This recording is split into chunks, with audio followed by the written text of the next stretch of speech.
मागं कधी झालं नाही, पुढं कधी होणार नाही, असे बहुजनांचे राजे छत्रपती शिवाजी महाराज, हिंदू हृदय सम्राट श्रद्धेय बाळासाहेब ठाकरेजी, धर्मवीर दिघे साहेब यांच्या पवित्र स्मृतीस अभिवादन करून, जहाज को जो डुबाता है उसे तूफान कहते हैं,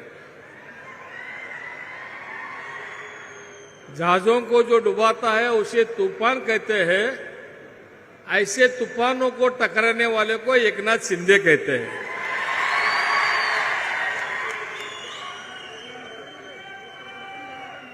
अशा तुफानाशी नेहमी संघर्ष करणारे, टकराव करणारे राज्याचे माजी मुख्यमंत्री, विद्यमान उपमुख्यमंत्री, पक्षप्रमुख आदरणीय नामदार एकनाथरावजी शिंदे साहेब, विधानसभेच्या उपसभापती आदरणीय नीलमताई गोरेजी, शिक्षण मंत्री आदरणीय दादा भुसे साहेब, आमचे मित्र माननीय नामदार संजय राठोडजी, आमदार राजू खरे साहेब,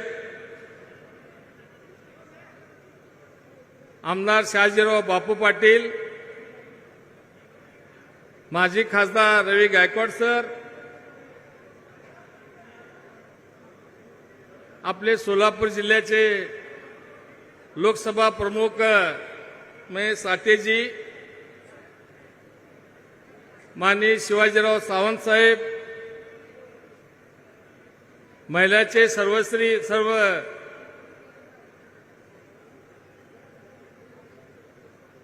आपले बोरामणीचे अनिताताई माळगेजी,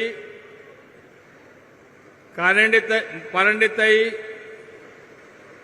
राठोडताई, आमचे तालुका प्रमुख संजय देशमुखजी,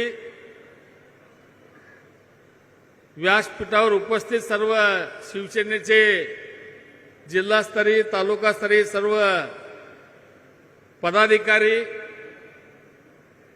आज इथं प्रवेश घेतलेले सर्व माजी सभापती, माजी नगराध्यक्ष, माजी जिल्हा परिषद सदस्य, माजी पंचायत समिती सदस्य, माजी नगरसेवक,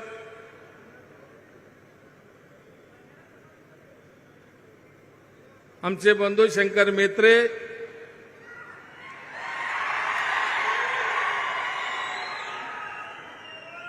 व्यासपीठावर उपस्थित सर्व मान्यवर नेतेगण, जवळजवळ 10.5 तासापासून आपण इथं उपस्थित असलेले, खरं म्हणजे तुम्हाला किती नतमस्तक व्हावं तेवढे कमी आहे. उपस्थित सर्व माझ्या माता भगिनी आणि बंधूंनो आणि पत्रकार मित्र, फानुस बनकर जिसकी हिफाजत हवा करे, फानुस बनकर जिसकी हिफाजत हवा करे, वो शमा क्या बुझे जिसे रोशन खुदा करे.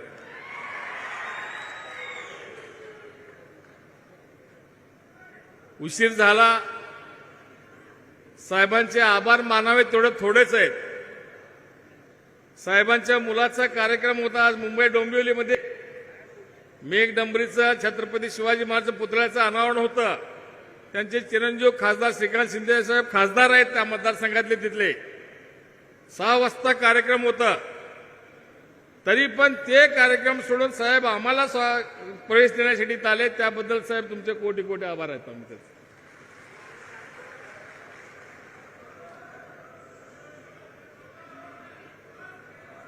लोकांना सगळ्यांना वाटत होतं किंवा मित्रांनी असं कसं काय निर्णय घेतला, येईल बडो सुमकुड रे 5 मिनिट सुमकुड रे. 1957 पासून माझ्या वडिलांपासून आजपर्यंत आम्ही काँग्रेस पक्षामध्ये होतो.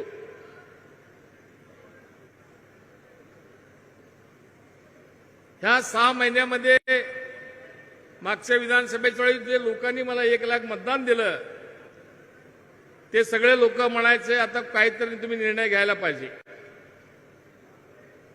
मी संपूर्ण महाराष्ट्रभर चौकशी केली आमच्या मित्राकडनं.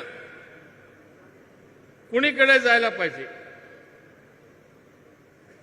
काही लोक मध्य प्रदेशातले लोक पण सांगितले आमच्या लोकाला, वो महाराष्ट्र का है तो को वो शिंदे साहब उसके तरफ जाने को बोलो बोले थे.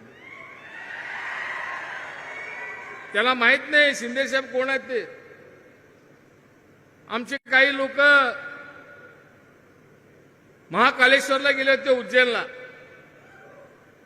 त्यांनी तिथं विचारले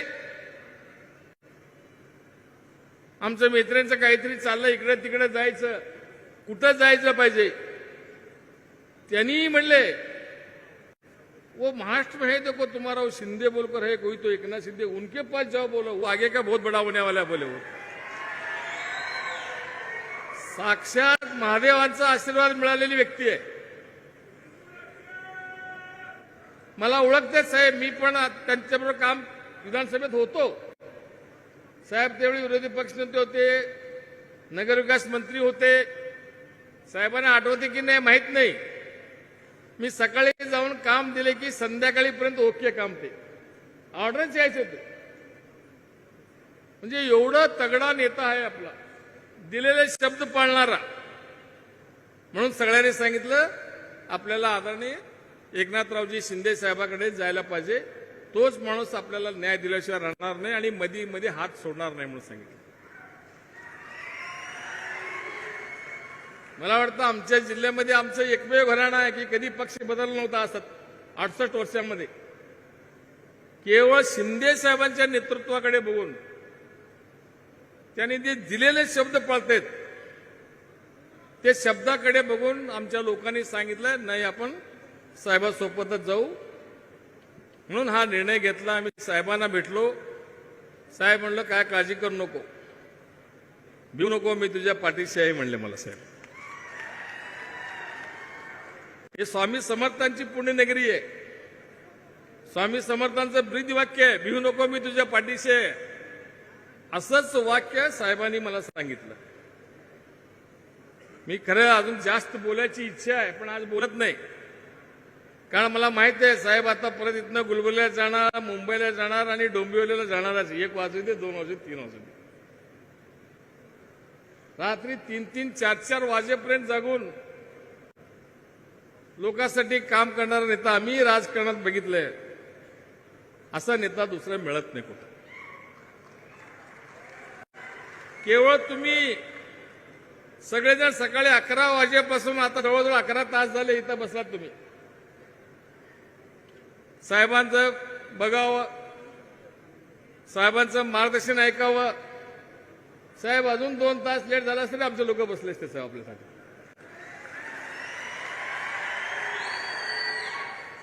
मी जास्त वेळ घेत नाही. साहेब आपण आलात, आम्हाला फार बरं वाटलं. एअरपोर्ट बसलो होतो मी, राजू खरे, उत्तम जानकर, अभिजित पाटील आणि आपले चौगुले साहेब. तिथं फोन आला कॅन्सल झाला कार्यक्रम म्हणून. अधिकाऱ्यांनी चुकीचं सांगितलं. तिथं साहेबांचं सोलापूरला यायचं कॅन्सल झाले, गुलबर्ग्याला चालले तसं सांगितलं नाही त्यांनी. मग चिडले राजू खरे, उत्तम जानकर, चौगुले. ते एसीपीला चांगलं झापले त्यांनी फोनवर. आता ते शब्द बोलत नाही मी तर जाहीररित्या साहेबांसमोर. म्हणजे म्हणून मी सुरुवातीलाच ते वाक्य म्हणलं तुम्हाला. फार लोकांची इच्छा होती की साहेब इथे येऊ नये, कार्यक्रम होऊ नये. काय कुणास ठाऊक आता. आम्ही कधी वाईट करायचं सोडा, कुणाचं वाईट चिंतलं पण नाही मी आज माझ्या आयुष्यात पूर्ण. तरी पण लोकांना वाटतं असं काहीतरी. ठीक आहे, आप भला तो जग भला. आम्ही चांगलं असतं तर जग सगळं चांगलं असतं आपल्याबरोबर. त्या न्यायाने आम्ही इथं हे करतो. साहेब अजून एक वैशिष्ट्य सांगतो. ह्या लोकांचं किती वर्णन करावं तेवढं थोडं आहे. कोणालाही 5 पैसे दिले नाही आम्ही आणायला. सभेला मी कधीच माझ्या 40 वर्षात कधी मी पैसे देऊन सभेला माणसे आणले नाहीत. हे स्वाभिमानी लोक आहेत म्हणून 11-11 तास बसलेले आहेत तिथे. नाहीतर पैसे देऊन आले असते की 2 तास झाले की उठून जातात. हे आमचे निष्ठावान, आमच्यावर प्रेम करणारे लोक आहेत. तुमचे किती आभार मानावे तेवढे कमीच आहेत. मी आपला जास्त वेळ घेत नाही. साहेब, आमचा अक्कलकोट तालुका कर्नाटकला लागून सीमेवर असलेला तालुका.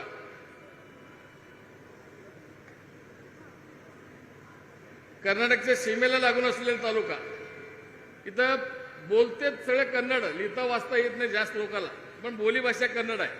कर्नाटक जवळ असल्यामुळे त्यांचे रूढी परंपरा संस्कार पण कर्नाटकचे आहेत आमच्यावर.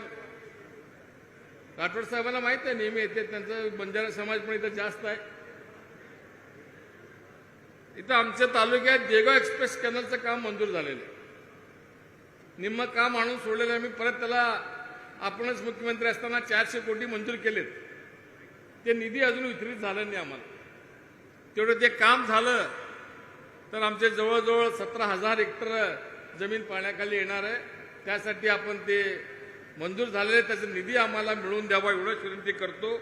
आणि आमच्या गावात एक बबला म्हणून शेवटचं जे आज केटीवर इथं कुर्नूर धरणात पाणी जातं बोरीवर, तिथं बबला द्यायचं, तिथं सर्वे पण झालेला आहे. जास्त नाही, त्याला काय 40-50 कोटी रुपये लागणार आहेत. ते झालं तर त्या भागातले जवळजवळ 30-40 गावाला त्याचा फायदा होणार. आमच्या तालुक्याचा एकमेव असा तालुका आहे, 3 नगरपालिका आहेत, अक्कलकोट, मैंदर्गी, दुधनी. तिन्ही नगरपालिका क वर्गातले आहेत सगळे. त्यामुळे यात नगर कामं करण्यासाठी आम्हाला निधीची फार आवश्यकता भासते. म्हणून मी आपल्याला विनंती करतो, तिन्ही नगरपालिकाकडून, तिन्ही नगरपालिकेला जर आपण 100 कोटी दिले तर 300 कोटीचा निधी दिला तर खातं आपल्याकडे, त्यामुळे काय अडचण नाही. तेवढे 300 कोटीची निधी द्यावा म्हणून असं मी आपल्याला विनंती करतो. इथं लहानसं धरण आहे साहेब, पूर्ण धरण आमच्या तालुक्यात. आम्हीच त्यावेळी बांधलेलं आहे आमच्या काळामध्ये. त्या धरणावर, जसं उजनी धरणावर आपण ज्या प्रकारे पर्यटन विकास झाला आहे, त्याच धर्तीवर कुर्नूर धरणावर सुद्धा पर्यटन विकास व्हावा आणि त्यासाठी निधीची उपलब्धता करून द्यावी असं मी मागणी करतो.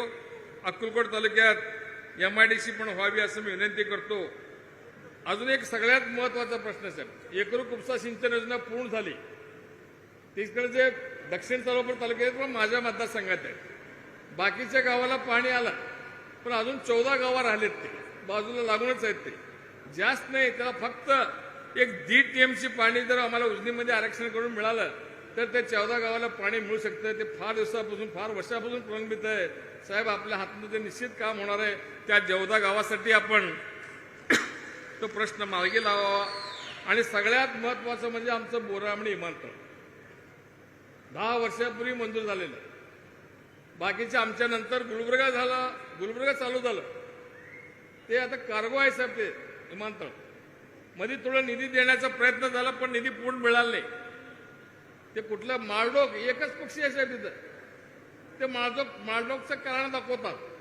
जर तिथं जर विमानतळ झालं बोरामणीचं तर आमचं सोलापूर, उस्मानाबाद, लातूर आणि बाजूचं इकडे विजापूर जिल्ह्याला सुद्धा त्याचा फायदा होणार आहे. शेतकऱ्यांचा माल, सकाळी पिकलेला माल जगाच्या कानाकोपऱ्यात संध्याकाळपर्यंत पोहोचणार आहे.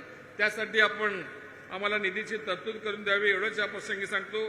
परत एकदा आपण अक्कलकोटच्या नगरीमध्ये प्रथमच आलात, त्याबद्दल अक्कलकोटवासियांच्या वतीनं मी आपलं मनपूर्वक स्वागत करतो. असंच आपलं हात प्रेम आमच्या पाठीशी राहावं, कारण या उद्देशाने आमच्या लोकांना फार त्रास दिले साहेब, फार त्रास झालेला आहे. ते निदान ते त्रास कमी व्हावा आणि विकास कामाला निधी उपलब्ध व्हावा एवढं मी आपल्याला विनंती करून माझे 2 शब्द संपतो. आणि जाता जाता फक्त एकच गोष्ट सांगतो 2 मिनिटातच. लोकांना फार चिंता पडली आणि पक्षांतर का केलं म्हणून. आज पक्षांतराचा कार्यक्रम आहे म्हणून 2 पक्षाची गोष्ट आठवली मला. एक शिकारी होता, फार फिरला शिकार करण्यासाठी, कुठं शिकार मिळालं नाही. त्याने जाऊन एका झाडाखाली झोपला, पडला असं. ते झाडावर एक कोकिळ येऊन बसलं. त्याला वाटलं आला बाबा आपलं कारण काहीतरी. त्याने तीर काढला मारण्यासाठी. ते कोकिळ सुरेख आवाजात गाणं म्हणू लागलंय. अरे केवढं सुरेख गळा यायचं, असल्या प्राण्याला आपण मारणं बरोबर नाही. म्हणून त्यांनी परत ते सोडला, तिथंच बसला. एक थोड्या वेळाने कोकिळीच्या बाजूला कावळा येऊन बसला. साठेसाहेब, कोकिळीच्या बाजूला कावळा येऊन बसला आणि ते त्याच्यावर घाण केलं. ते शिकाऱ्यावर आधी शिकारी हातात बाळ तीर, म्हणलं इच्छायला आमच्यावर घाण करता काय नाही, उचलला आणि मारला त्याला. कावळा हुशार, तीर सुटायला ते उडून गेलं आणि ते कोकिळला लागलं. कोकिळ धप्प दिशी खाली पडलं. यांनी बघायला गेला, बघितलं रे कोकुळ. कोकिळ काय म्हणला, अरे बाबा तू आम्हाला जीव वाचवला, मला मारण्यासाठी तीर बाहेर काढला होता, पण तरी तुझे माझ्यावर दया आली, तू तीर मारला नाही. कावळा येऊन माझ्यावर बाजूला बसला आणि खरं मी त्याच्या अगोदर उडून जायला पाहिजे होतं, कावळ्याची संगत करायला नको होतं, मी नाही केलं म्हणून बाण माझ्या ह्याच्यात घुसला. असं हे पक्षांतराचं कारण आहे. तुम्ही अक्कलकोटकर आहात, नावच अक्कलकोट आहे आपल्या तालुक्याचं, म्हणजे अकलेचं कोट आहे. ह्याचा अर्थ काय समजायचं समजून घ्या. एवढंच बोलून माझ्या 2 शब्द संपतो. धन्यवाद.